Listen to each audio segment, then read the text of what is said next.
श्री शिवाय नमस्तुभ्यम। हर हर महादेव। गुरुजी पटेपदी मिश्रा जी के द्वारा तारा बाबा कुटिया सिरसा हरियाणा में शिव महापुराण कथा चल रही है। आज 23 फरवरी 6वें दिन की कथा आज पूर्ण हो चुकी है। आज की कथा में गुरुजी ने इन नए उपायों की जानकारी दी है। अष्ट वक्रेश्वर महादेव के नाम से बिल्कुल 8 नए उपायों की जानकारी दी है। सभी उपाय बिल्कुल नए हैं, सभी के लिए आवश्यक हैं। आसान और सरल भाषा में आपको समझाने का प्रयास करेंगे। और साथ ही गुरुजी ने बताया है 21 दिनों में विपत्ति दूर करने वाला एक नया उपाय। तीसरा बताया गुरुजी ने, घर में छोटा शिवलिंग है और कहीं घूमने जा रहे हो, बाहर जा रहे हो तो क्या करने से शिव कृपा बिना पूजन के प्राप्त होती रहती है। इसके बाद गुरुजी ने बताया घर में बड़ा शिवलिंग है तो क्या करना है और शिव पूजा ना कर पाने पर भी हमें शिव कृपा प्राप्त हो सके। सभी विशेष जानकारी आपको इसी वीडियो के माध्यम से प्राप्त होने वाली है। आज 6वें दिन की कथा में गुरुजी ने कुल 15 उपाय पत्रोपयोगी जानकारियां दी हैं। सभी की जानकारी आपको इसी वीडियो के माध्यम से प्राप्त होने वाली है। किसी कारणवश यदि आपने आज की कथा नहीं सुन पाए हैं तो पूरी कथा का रास्ता जब आपको इस छोटे से वीडियो से प्राप्त हो जाएगा। तो बढ़ते हैं आज की कथा की पहली जानकारी की ओर। गुरुजी ने कहा, जब हमारे पास दुख आकर खड़ा होता है तो हमें भोलेनाथ के श्री शिवाय नमस्तुभ्यम मंत्र के पास जाना चाहिए, पंचाक्षर मंत्र के पास जाना चाहिए, नमः शिवाय जपना चाहिए। षडाक्षर मंत्र ओम नमः शिवाय या श्री शिवाय नमस्तुभ्यम मंत्र, आप जो भी मंत्र का उपयोग करते हैं वो कार्य ज़रूर करता है और आपको उसका फल ज़रूर मिलता है। बढ़ते हैं आज की कथा की दूसरी जानकारी की ओर। गुरुजी ने कहा, टीवी के सामने बैठकर कथा सुनते हो उसका भी फल मिलता है, दुकान में बैठकर कथा सुनते हो उसका भी फल आपको प्राप्त होता है, मंदिर में बैठकर कथा सुनते हो उसका भी फल आपको प्राप्त होता है, किसी साधु के आश्रम में बैठकर कथा सुनते हो तो उसका लाख गुना फल आपको मिलता है, या किसी ज्योतिर्लिंग में बैठकर कथा सुनते हो तो उसका फल भी करोड़ों गुना आपको प्राप्त होता है। बढ़ते हैं आज की कथा की तीसरी जानकारी की ओर। सारे मूर्तियों की प्राण प्रतिष्ठा होती है, पर जो नर्मदा से निकला कंकड़ होता है सीधे पूजनीय हो जाता है। उसको सिद्ध करने की आवश्यकता नहीं होती, क्योंकि वो शिव का ही रूप होता है, उसे सिद्ध करने की आवश्यकता नहीं होती। बढ़ते हैं आज की कथा की चौथी जानकारी की ओर। सीहोर के कंकड़ शंकर का भी आप सीधे पूजन अर्चन में उपयोग कर सकते हो, उसे भी सिद्ध करने की आवश्यकता नहीं होती है। बढ़ते हैं आज की कथा की पांचवी जानकारी की ओर। जिन्हें कहा, आपको अपने मंत्र को सिद्ध करना है, इसलिए कोई भी मंत्र को इतने बार जप करें कि वो सिद्ध हो जाए और आपके जीवन का कल्याण करने वाला हो जाता है। मंत्र बदलना नहीं चाहिए। बढ़ते हैं आज की कथा की छठवीं जानकारी की ओर। रजनी जी पत्र लेकर आई, लिखती है, मेरी भाभी जब 5 महीने की गर्भस्थ थी वो ऐसी बीमारी से ग्रसित हो गई जिसमें शरीर की सभी नसें ब्लॉक होने लग जाती हैं। उनको वेंटिलेटर में डाल दिया गया। डॉक्टर ने कहा इस बीमारी का कोई इलाज नहीं है।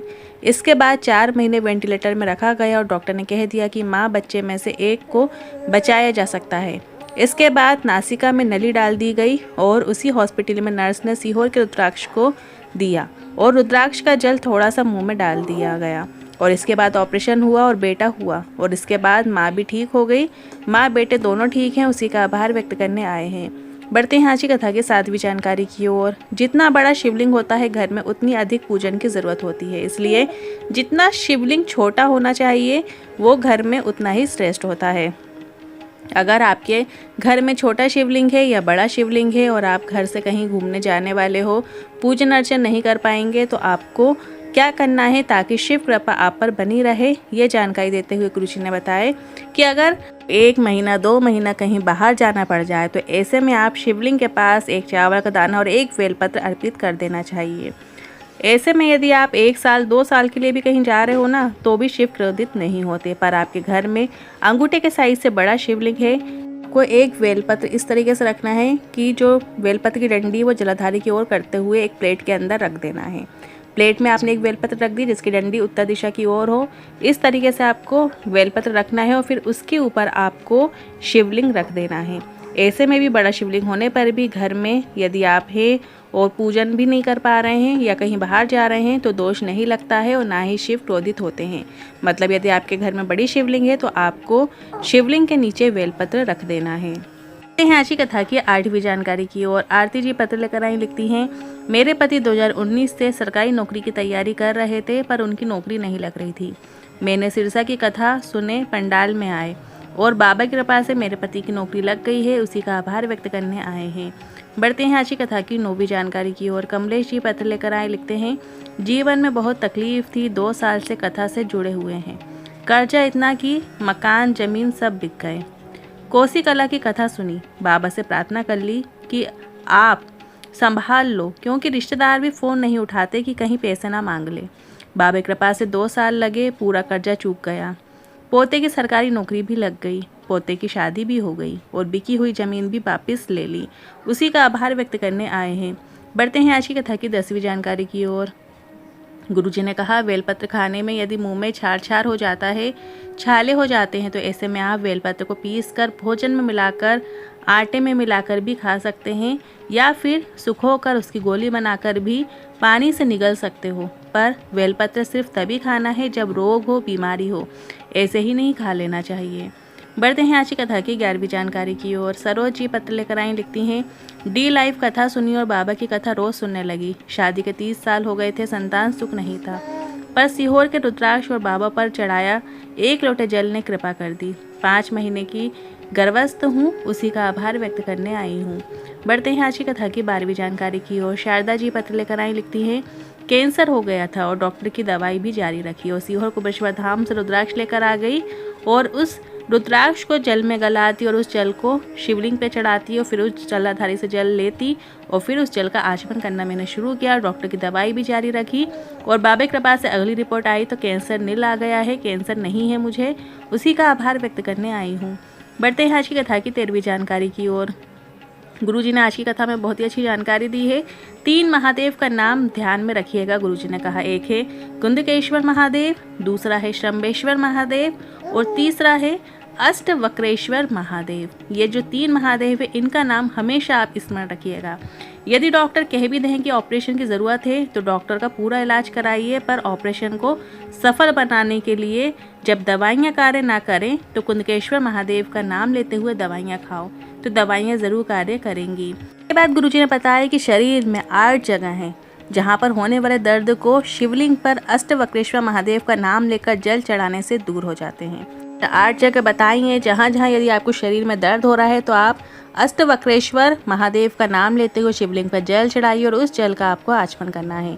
आप ध्यान से सुनिएगा, कहाँ कहाँ पे यदि आपको दर्द है, नेत्र में यदि दर्द है, पीठ में यदि दर्द है, कंधे के बीच में दर्द होता है जहाँ, वहाँ इसके अंतर्गत शिवलिंग पर जल चढ़ाकर उसका आचमन करना है। और यदि रीढ़ की हड्डी का गुरिया खिसक गया है, कमर दर्द है, रीढ़ की हड्डी में दर्द होने पर 1 दूर्वा, 1 बेलपत्र और 1 लोटा जल आपको अष्टवक्रेश्वर महादेव का नाम लेते हुए चढ़ाना है। यदि रीढ़ की हड्डी का गुरिया खसक गया, रीढ़ की हड्डी में दर्द हो रहा है, तो ऐसी स्थिति में आपको 1 दूर्वा और 1 बेलपत्र भी साथ में लेना है और 1 लोटा जल लेना है।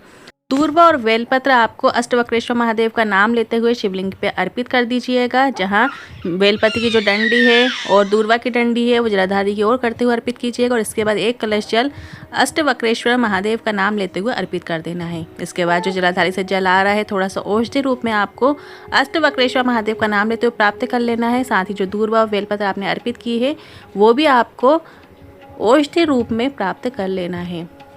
जो आपने दूर्वा, बेलपत्र और जल झेला है तो उसमें आपको सुबह के समय दूर्वा का आचमन कर लेना है और शाम के समय आपको बेलपत्र का सेवन करना है और रात्रि में आपको प्राप्त किए हुए जल का आचमन कर लेना है। इस तरीके से सुबह के समय दूर्वा, शाम के समय बेलपत्र और रात्रि में आपको प्राप्त किए हुए जल का आचमन करना है। इसके बाद गुरुजी ने बताया, यदि चेस्ट में कहीं पेन हो रहा है, आपको सीने में कहीं दर्द हो रहा है, तो ऐसी स्थिति में आपको 2 लोटे मतलब 2 कलश जल को एक साथ अष्टवक्रेश्वर महादेव का नाम लेते हुए शिवलिंग पे अर्पित करना है और इसके बाद थोड़ा सा जल औषधि रूप में आपको प्राप्त करके नंदी के पास बैठकर उसका आचमन कर लेना है। यदि आपको चेस्ट में दर्द है तो 2 कलश जल से अर्पित करना है और जो जल आपने झेला है वो नंदी के पास बैठकर उस जल का आपको आचमन कर लेना है। इसके बाद गुरुजी ने बताया, यदि घुटने में दर्द हो रहा है, घुटने में यदि आपको कहीं दर्द है तो इसके अंतर्गत आपको थोड़ा सा देसी गाय का घी ले लेना है और उस घी का लेपन आपको शिवलिंग पर करना है। घृत का लेपन शिवलिंग पर करना है। जब आप शिवलिंग पे घृत का लेपन करेंगे तो आपको अष्टवक्रेश्वर महादेव का नाम लेना है। इसके बाद जो घी आपने लेपन किया है वहीं से थोड़ा सा आपको प्राप्त कर लेना है और उस घी को आपको रात को सोने से पहले अपने सीने में, अपनी छाती में लगा लेना है। इसके बाद गुरुजी ने बताया है, गले से जुड़े हुए रोग होने पर अष्टवक्रेश्वर महादेव का नाम लेते हुए शिवलिंग पर जल चढ़ाकर उसका आचमन करना है। यदि गले में कुछ प्रॉब्लम हो रही है, गले में दर्द हो रहा है या गले में कोई भी प्रकार की समस्या है, तो ऐसी स्थिति में आपको अष्टवक्रेश्वर महादेव का नाम लेते हुए 1 कलश जल शिवलिंग पर चढ़ाकर और फिर उसका आचमन आपको कर लेना है। इसके अलावा गुरुजी ने बताया है पिंडली में या घुटने के नीचे के स्थान पर समस्या हो जाती है, तब आपको 7 दूर्वा लेना है, 7 बेलपत्र लेना है, 7 अक्षत लेना है, मतलब 7 चावल के दाने लेना है और शिव जी को समर्पित करना है। 7 दूर्वा समर्पित कीजिए, फिर 7 बेलपत्र आपको समर्पित करना है, फिर 7 दाने चावल के आपको शिवलिंग के ऊपर अर्पित कर देना है। इसके बाद जो दूर्वा और बेलपत्र है उसे आपको प्राप्त कर लेना है और 7 दिनों तक उसका आचमन करना है। 7 दिनों तक दूर्वा और बेलपत्र का आपको आचमन कर लेना है। ध्यान रखिए, यदि आपको बेलपत्र खाने में क्षारीय लगती है तो आप बेलपत्र की गोली बनाकर खा सकते हैं। करते हैं अगली 14वीं जानकारी की ओर। गुरुजी ने कहा जब जब दुख आए, जब जब तकलीफ आए तो 1 दूर्वा, 1 बेलपत्र और 1 चावल का दाना लेकर घर पर ही बैठकर श्री शिवाय नमस्तुभ्यं मंत्र का जाप 108 बार करो। इसके बाद पानी के पात्र पर सभी चीज़ें का स्पर्श कराकर उसे शिवलिंग पर अर्पित कर देना है।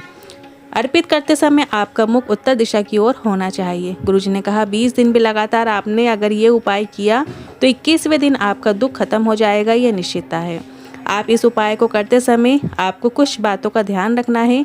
जब आप मंत्र का जाप करेंगे तब आपको बेलपत्र, दूर्वा और अक्षत अपने हाथ में लेकर रखना है और श्री शिवाय नमस्तुभ्यं मंत्र का जाप 108 बार अपने घर पर ही करना है। इसके बाद पानी के पात्र में आपको स्पर्श करा लेना है। जो सामग्री आपके हाथ में है, बेलपत्र, दूर्वा और 1 चावल का दाना, उसे आपके घर जो रसोई घर है उसमें जहाँ पानी भर के रखते हैं, बस उसी पात्र में आपको स्पर्श कराकर सभी चीज़ें भोलेनाथ की शिवलिंग पर आपको अर्पित कर देना है। बस आपको इतना ही करना है।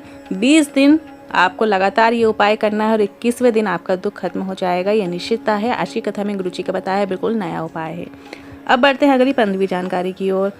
25 फरवरी से सीहोर कुबेरेश्वर धाम में शिव महाप्राण कथा होने जा रही है और उसी समय रुद्राक्ष महोत्सव भी रहेगा। और इसके बाद गुरुजी की जो अगली शिव महाप्राण कथा है वो 6 मार्च से 12 मार्च भटिंडा पंजाब में होगी, जिसका एड्रेस इस प्रकार है। पटेल नगर रिंग रोड में शिव महाप्राण कथा होगी।